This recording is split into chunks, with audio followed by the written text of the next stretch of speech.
هەڵبژاردننی داهاتووی عێراق هەنگاوێکی یەکلاکەرەوە بۆ هێز و کەسایەتیەکانی دەرەوەی دەسەڵاتی هەرێم.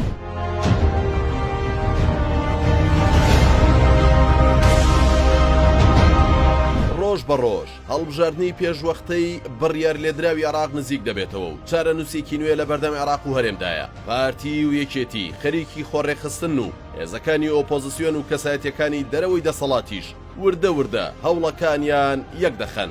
گۆڕان لەم نێوەندەدا وەک بەشێک لە دەسەڵاتی ئێستا و ئۆپۆزیسیۆنی جاران ماوەتەوە و نازانێت لەگەڵ کام گروپ و بەرە بچێتە هەڵبژاردنەکەەوە. هاوڵاتیان دوای بەڕێکردنی چەند ساڵێکی پڕ لە نەهامەتی وەک هەمیشە بوون بە دوو بەشەوە و هەندێک پێیان وایە هەڵبژاردن دۆخەکە دەگۆڕێت و ئەوانی دی پێیان وایە هیچ سەوز نابێت.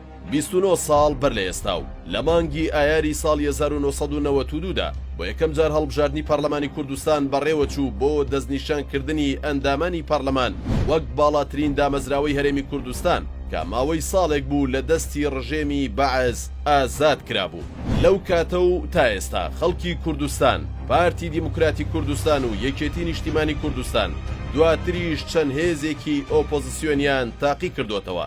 لە ماوەی ئەو 29 ساڵەدا سەدان بەڵێنی جیاواز لەو هێزە سیاسیانەوە بەر لە هەڵبژاردن بە خەڵکی کوردستان دراوە.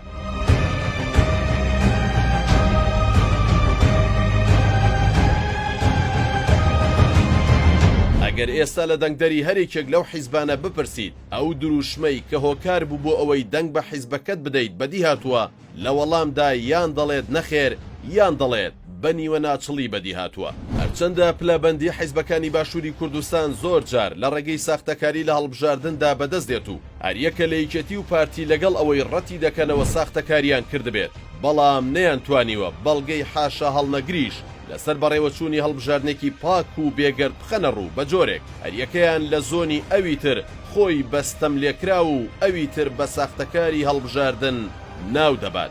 لە دوای هەڵبژاردننی ساڵی 2009 چیتر خەڵکی کوردستان بژاردەی سزادانی حیزبەکەیان و دەنگدانیان بە حیزبێکی دیکە وەک چەکێکی کاریگەر لە بەردەستدایە.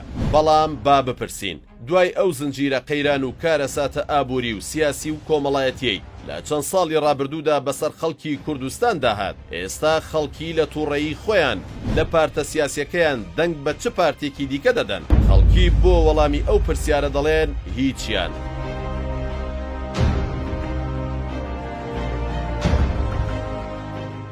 زوتنەوەی گۆڕان کە توانی لە ساڵانی ڕابردوو دەنگی ناڕازی لە یەکێتی و پارتی لە دەوری خۆی کۆبکاتەوە ئێستا خۆی بۆتە هێزێک کە خەڵک لێی ناڕازیە. ئێستا کە پەرلەمانی عێراق لە بەردەم هەڵبژاردننی پێشوەختەدایە لە باشووری کوردستانەوە جم و جوڵێک بۆ دروستکردنی بەرەیەکی نوێی سیاسی دەستی پێ کردووە. بەرەیەک کە جیاواز لە جارەکانی تر ئەم جارە لە هەولێر و سلێمانی و دهۆکەوە بنیاد نراوە و لە دەرەوەی هێزە سیاسیە تەقلیدیەکانی دیکەی هەرێمی کوردستانە و بە گوێرەی وتەی مەسعود عەبدولخالق یەکێک لە کەسە دیارەکانی ئەو هەوڵە نوێیە ئەو بەرەیە لە سەروەختی دروستبووندایە و بەنیازن لە مانگی نیساندا بەشێک لە پرۆژەکەیان ڕابگەێنن. ئەم قسەی مەسعود عەبدولخالق دوایەوە دێت کە چەند مانگێک لەمەوبەر ئەبوبەکر هەڵەدنی پەرلەمانتاری یەکگرتو باسی لە دروستبوونی هێزێکی نوێی بنکە فراوان کرد کە هەموو دەنگە ناڕازیەکانی هێزە سیاسیەکان بە دەنگە ناڕازیەکانی نێو پارتی وێکێتیشەوە لەخۆ بگرێت. بەڵام ئەوە چەند مانگ تێپەڕی و ئەو هێزە نوێی باز دەکرا هیچی دیار نەبوو. ئاخۆ ئەم بەرە فراوانەی ئێستاش باز دەکرێت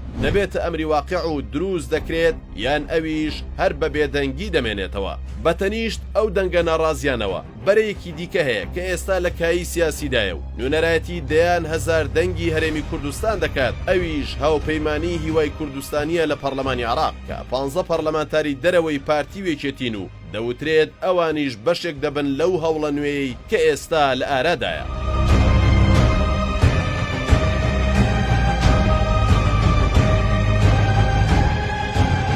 بە جۆرەی داتایەکی ئەو ڕێکخراوانەی چاودێری هەڵبژاردننی 2010 پەرلەمانی کوردستانیان کرد ڕێژەی دەنگدان لە هەرێمی کوردستان لەو هەڵبژاردنەدا نزیکەی لە 30 بۆ لە 35 بووە واتە لە هەموو حاڵەتێکدا زیاد لە 65 دەنگدەرانی کوردستان ئێستا دەنگێکی خۆڵەمێشین و دەکرێت ئەو بەرە نوێیە ببێتە نوێنەری ئەو دەنگانەی کە جاری پێشوو نەچوونەتە سەر سندوقەکانی دەنگدان. چاودێرانی سیاسی وای دەبینن هەر هێزێکی سیاسی نوێ لە هەرێمی کوردستان دروست بێت دەبێت سەرەتا بەر لەوەی بەڵێنی قەبە بە خەڵکی بدات کار بکات بۆ ئاشکردنەوەی ئەو ڕێژە زۆرەی هاوڵاتیان بە سندوقەکانی دەنگدان چونکە لەوەدا دوو ئامانج دەپێکێت یەکەم دەنگی ئەو کەسانە بۆ خۆی مسۆگەر دەکات و دووەم بوار بۆ ساختەکاری ناهێڵێتەوە چونکە دوژمنی سەرسەختی ساختەکاری بریتیە لە بەشداری بەرچاوی خەڵک لە هەڵبژاردندا ئێستا چاوەکان هەموو لەسەرەوەن ئاخۆ ئەو پرۆژە نوێی کە ئەو دەستە و گروپ و دەنگانەی دەرەوەی یەکێتی و پارتی